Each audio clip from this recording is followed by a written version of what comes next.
Because here I am sitting there as a parent watching a perfectly healthy child be destroyed. And there's nothing I can do but sit on the sideline and, according to Justice Bowden at the time, cheer it on. I could only affirm or get thrown in jail. For the past 11 months, Canadian father Robert Hoogland's now 15-year-old daughter has been receiving testosterone injections by court order. The process began in late February of last year when Justice Bowden of the British Columbia Supreme Court ruled that the then 14-year-old girl should be medically transitioned to a boy regardless of the wishes of either of her parents. This will not change her DNA. She will not become a boy. It can lead to increased heart disease and other risks of that nature, different types of cancers. Because they're going to be stopping her puberty, her bone density will stop right where it is. And I kept saying, no, this is not going to happen. I'm not consenting.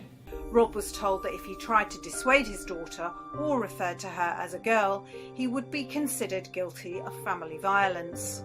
To make sure Rob didn't refer to his daughter as a girl again, Marzari signed a protection order authorising the police to immediately arrest Rob without warrant if he was caught referring to his daughter as a girl.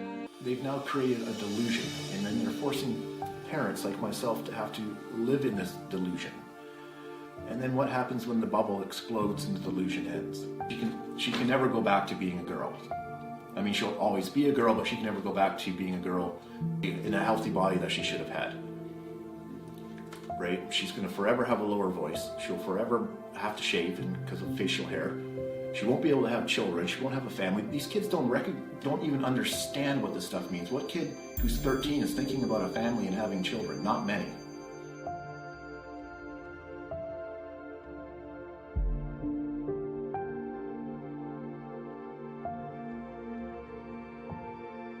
Desperate to get his story heard, Rob gave several interviews to Canadian commentators and reporters.